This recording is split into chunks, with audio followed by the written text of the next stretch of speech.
কিয়ামতের আগে আসলে ফিতনা এমনভাবে পতিত হবে, ধোঁয়াশা বিভ্রান্তি এমনভাবে ছেয়ে যাবে যে আমরা আসলে সিদ্ধান্তহীনতায় ভুগতে হবে এবং সঠিক এবং বেঠিক সিদ্ধান্ত বের করে আসা, সঠিক এবং বেঠিক পথ নিরূপণ করা এটা কঠিন একটা ব্যাপার হয়ে দাঁড়াবে। ইরান ইসরায়েল যুদ্ধের ক্ষেত্রে ব্যাপারটা অত জটিল না হলেও একেবারে সহজও নয়।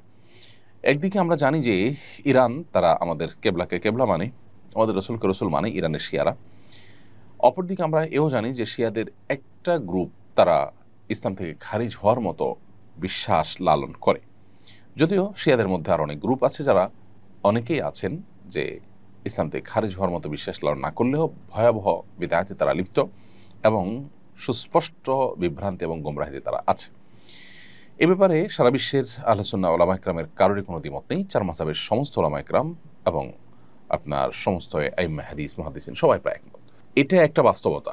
আরেকটা বাস্তবতা হলো যে আমরা জানি সিরিয়া সহ, ইরাক সহ মধ্যপ্রাচ্যের অনেকগুলো দেশে এই শিয়া প্রধান দেশটি ইরান বিভিন্ন সময় হামলা চালিয়েছে এবং বিশেষ করে অতি সম্প্রতি সিরিয়াতে হাজার হাজার বরং লাখো আহলে সুন্নাহর আলেমদেরকে হত্যা করেছে, মসজিদগুলোকে ভেঙেছে, দখল করেছে এবং সেখানে আপনার শিরকের রামরাজত্ব কায়েম করেছে। বিশেষ করে বাশার আল আসাদ যে কসাই হিসাবে পরিচিত, লক্ষ লক্ষ মানুষের জীবনহানি করেছে, যে সে নিজে ইরানের অনুগত এবং ইরানের সহযোগিতা নিয়ে সে তার এই জুলুমগুলো চালিয়েছে।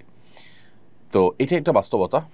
আবার ইহুদি রাষ্ট্রটির যে জুলুম দীর্ঘকাল পর্যন্ত ফিলিস্তিন সহ গোটা মুসলিম বিশ্বের বিরুদ্ধে যে ভয়াবহ এবং সবচেয়ে খুল্লম খোলা শত্রুতায় লিপ্ত, এটা তো আজকে নতুন নয়। এবং কোরআন কারীমে আল্লাহ বলেছেন, লা তাজিদান্না আশাদ্দান নাসি আদাওয়াতান লিল্লাযিনা আমানুল ইয়াহুদ, ঈমানদারদের সবচেয়ে বেশি কঠোর শত্রুতা করতে দেখবেন ইহুদিদেরকে হে রাসূল, এবং এরপরে যারা মুশরিক তাদেরকে। আজও আমরা দেখছি যে আমাদের পার্শ্ববর্তী দেশের মুশরিক দেশ এবং এই ইহুদি দেশ, উভয় দেশ পৃথিবীর যে কোনো প্রান্তে মুসলমানদের বিরুদ্ধে তারা ঐক্যবদ্ধ এবং সবচেয়ে বেশি সোচ্চার। তো এই জন্য যারা আমাদের আহলে কেবলা নয় সেই ইহুদিদেরকে এক সাইডে রাখলে অবশ্যই শিয়ারা যারা আমাদের কেবলাকে কেবলা মানেন, যাদের সাথে আমাদের অনেক দিক থেকে মিল আছে, তারা আমাদের সন্দেহাতীতভাবে আমাদের বহু কাছাকাছি, সেই জায়গা থেকে তাদের প্রতি আমাদের সিম্প্যাথি, তাদের প্রতি আমাদের সমর্থন থাকার কথা সূরা রোমের মূলনীতির আলোকে। এর পাশাপাশি তারা এই চলমান যে আগ্রাসন, সে আগ্রাসনের মধ্যে তারা মাজলুমের ভূমিকা আছে। সেই জায়গা থেকে আমরা মাজলুমের পক্ষাবলম্বন করাটা এটা হলো আমাদের জন্য সবসময় কর্তব্য। আমরা কোনো অবস্থাতে জালেমের সহযোগী বা জালেমের সমর্থন এটা আমরা কোনো অবস্থাতে করতে পারি না। সেই সাথে আল্লাহ তাআলার কাছে আমাদের একটা কমন দোয়া থাকা দরকার, আল্লাহ চলমান সমস্ত ঘটনা প্রবাহের শেষ পরিণতির জন্য ইসলাম এবং মুসলমানদের জন্য কল্যাণ বয়ে আনে।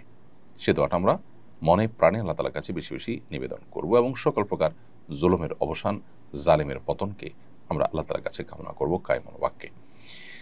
এবং সেই সাথে ইরান এবং শিয়া যারা আছেন তাদের প্রতি আমাদের আহ্বান থাকবে যে এই রকম পরিস্থিতিতে আজ সারা বিশ্বের প্রায় আহলে সুন্নাহর আলেম এবং শাসকরা ইরানের তাদের প্রিভিয়াস যে আহলে সুন্নাহর আলেমদের প্রতি জুলুম, নির্যাতন, তাদের প্রতি আপনার হত্যাযজ্ঞ, এগুলো সত্ত্বেও ইরানের প্রতি তাদের যে সিম্প্যাথি, ইরানের প্রতি তাদের যে সমর্থন সেটা তারা জানাচ্ছেন। অতএব তারাও ভবিষ্যতে আহলে কেবলা নিজের স্বগোত্রীয় ভাইদের সাথে আচরণ করার ক্ষেত্রে তারা যেন আরও দায়িত্বশীলতার পরিচয় দেন। উচ্চ মাধ্যমিক শ্রেণীতে এনসিটিবি কর্তৃক প্রণীত ইসলামের ইতিহাস ও সংস্কৃতি বই নিয়ে সমালোচনা হচ্ছে। এই বইটি একাধিক সাহাবীর ব্যাপারে সমালোচনামূলক রচনা আছে। এই বইটিতে একাধিক সাহাবীর ব্যাপারে সমালোচনামূলক রচনা আছে। সাহাবীর মর্যাদা সম্পর্কে ইসলামের নির্দেশনা জানতে চাই। সাহাবা ইকরামের নির্দেশনা ইসলামের আলোকে সুপ্রতিষ্ঠিত, সুপ্রমাণিত এবং তাদের যে মর্যাদা সেটা রক্ষা করা একজন মুসলমানের কর্তব্য। নবী করিম সাল্লাল্লাহু আলাইহি সাল্লামের পরিষ্কার হাদিস রয়েছে, আমার সাহাবীরা তারা হেদায়েতের উপর আছে, তাদেরকে তোমরা যদি পথ নির্দেশ হিসেবে গ্রহণ করো তাহলে তোমরা হেদায়েত প্রাপ্ত হয়ে যাবে, তাদেরকে গালি দিও না। লা তাসুব্বু আসহাবী, তোমরা আমার সাহাবীদের সমালোচনা করো না। অতএব সাহাবীদের কোনো যদি ত্রুটি থাকে আমরা সেই ত্রুটির অনুসরণ করব না, আমরা বিশ্বাস রাখবো তারা ত্রুটির ঊর্ধ্বে নন। তবে আল্লাহ তাআলা তাদেরকে মাফ করে দিয়েছেন, তাদের প্রশংসা করেছেন, নবী সাল্লাল্লাহু আলাইহি ওয়াসাল্লাম তাদের প্রশংসা করেছেন এবং তাদের সমালোচনা করতে নিষেধ করেছেন। বিধায় তাদেরটা ভালোটা আমরা গ্রহণ করে চলবো, তাদের সমালোচনা জায়েজ নয়। এবং কোরআনে কারীমে আল্লাহ তাআলা সাহাবা ইকরামের প্রশংসা, ভূয়সী প্রশংসা করেছেন বিভিন্ন জায়গায়। আল্লাহ বলেছেন যে মুহাম্মদুর রাসূলুল্লাহ ওয়াল্লাযীনা আমানু মাআহু আশিদ্দাউ আল কুফার রুহামা বাইনাহুম তারাহুম রুকআন সুজ্জাদান ইয়াবতাগুনা ফাদলাম মিনাল্লাহি ওয়া রিদওয়ানা সীমাহুম ফি উজুহিহিম মিন আথারিস সুজুদ যালিকা মাসালুন ফিত তাওরাতি ওয়া মাসালুন ফিল ইনজিল কাযারইন আখরাজা শাতআহু ফাআযারাহু ফাস্তাগলাযা ফাস্তাওয়া আলা সুকি।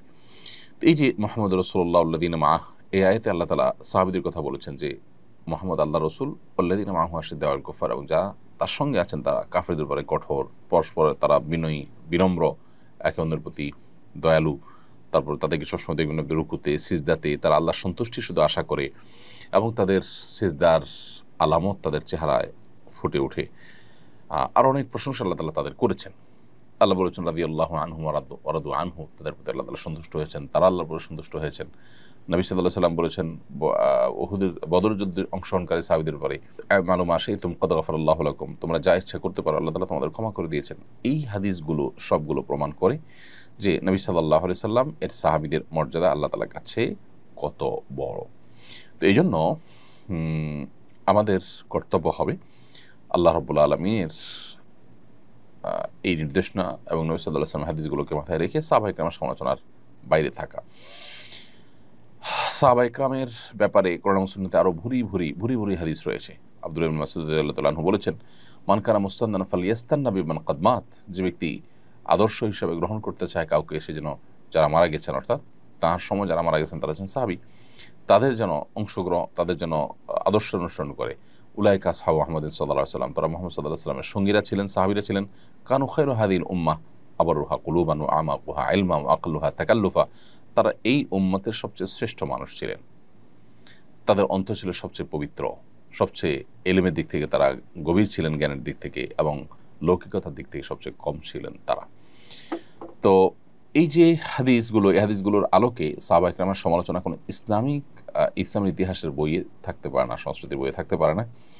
মূলত এনসিটিভি দীর্ঘদিন পর্যন্ত সেখানে বই পুস্তক রচনার জন্য, বিশেষ করে আপনার আমাদের নিচের দিকের বাচ্চাদের বই পুস্তক রচনার ক্ষেত্রে এমন কিছু লোককে সেখানে প্রশ্রয় দিয়ে রেখেছে, এবং এমন কিছু লোক এনসিটিভির উপরে আপনার নিজেদের প্রভাব বিস্তার করে রেখেছে যে যুগ যুগ ধরে তাদের বিরুদ্ধে, বছরকে বছর তাদের বিরুদ্ধে আলোচনা করেও কোনোভাবে তাদেরকে নড়ানো যায়নি। ইসলাম শিক্ষা এবং ইসলামের ইতিহাস বইয়ের লেখার ক্ষেত্রে এমন এমন লোক রাখা হয়েছে, যাদের মধ্যে এমন লোক আছে যারা হাদিস অস্বীকার করে, হাদিসকে স্বীকারই করে না, যারা মুসলমানই না, এরকম লোককে রাখা হয়েছে, এবং যাদের ইসলাম শিক্ষার কোনো ব্যাকগ্রাউন্ডের মানুষ তারা না, এরকম আনাড়ি মানুষজনকেও রাখা হয়েছে দুর্ভাগ্যজনকভাবে। একটি দেশের যদি উচ্চ মাধ্যমিকের যে আপনার পাঠ্যক্রম, সেটা প্রণয়ন কমিটিতে যদি ধরনের লোক থাকে, বা কর্তৃপক্ষ যেরকম দায়িত্বজ্ঞানহীন আচরণ করেন, তাহলে সেক্ষেত্রে সে দেশের আসলে ভবিষ্যৎ প্রজন্মের জন্য ভালো কিছু আশা করা কঠিন। এজন্য এনসিটিভিতে দীর্ঘদিন থেকে ঝেঁকে বসা ভূত দূর করাটা খুবই গুরুত্বপূর্ণ। আমি আশা করব যে যথাযথ কর্তৃপক্ষ সেটি খেয়াল করবেন।